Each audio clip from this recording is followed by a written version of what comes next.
Yo, welcome back to another video in my YouTube channel, and again, this is Haim, and today nandito nga po pala ako para ituro sa inyo, i-share ko sa inyo kung paano ginagawa yung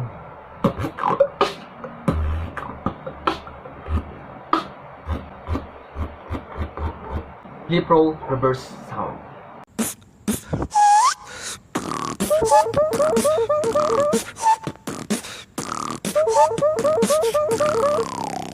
Okay, itong Liproll reverse sound na ito yung sa pinaka basic na pwede mong magawa kapag nagagawa mo na yung regular Liproll.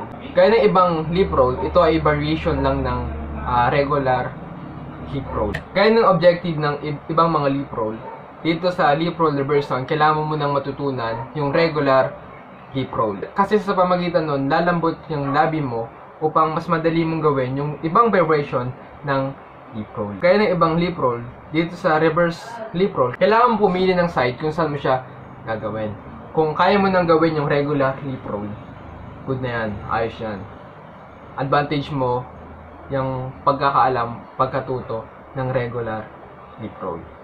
Kung kaya mo nang gawin yung regular Liproll, suggest ko sa'yo na doon mo rin gawin itong reverse sound Liproll na to. Pero kung hindi mo pa alam yung regular Liproll, check mo yung link sa baba. Nandun yung link. Doon ko nilagay yung tutorial tungkol dyan sa regular Liproll. Ayan. Okay, proceed tayo dito sa tutorial. Okay, meron siyang dalawang step. First step, okay, gaya ng sabi ko kanina, pumili ng kampanting site kung saan magagawin yung reverse sound Liproll na to. Second step, gawin yung mouth position kung paano ka nagle-Liproll. Gaya ng sabi ko, kung di mo pa alam kung paano gawin yung regular Liproll, check mo uli yung link sa baba. Gawin yung mouth position ng kung paano ka mag-Liproll. Second step. Tapos kasama sa second step na kailangan mong humigop ng hangin.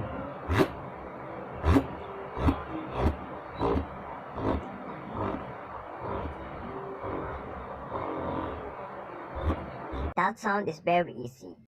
You should learn that. But I still point out for the benefit of others.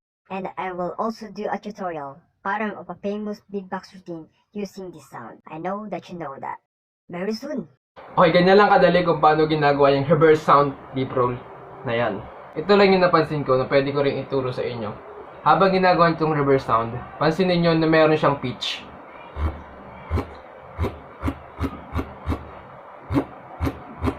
Mataas yung pitch niya.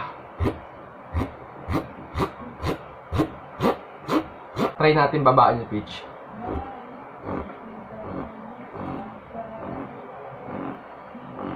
Ang observation ko, kapag ginagawa niya mas mabilis yung reverse sound Liproll, mas mataas yung magiging pitch na kaya niyang gawin. Kapag mas mabagal yung ginagawa niyo sa reverse sound na yan, mas magiging mababa yung pitch na pwede niyong magawa. Okay, sana meron natutunan sa beatbox tutorial na to ng isa sa mga variation ng Liproll, yung reverse sound Liproll. Kung meron, like this video, share this video to your friends, and subscribe to my YouTube channel. Tapos i-click nyo na rin yung notification bell para updated kayo sa mga videos na i-upload natin. At muli ako si Jaime, kita-kita po tayo sa next na mga videos ko.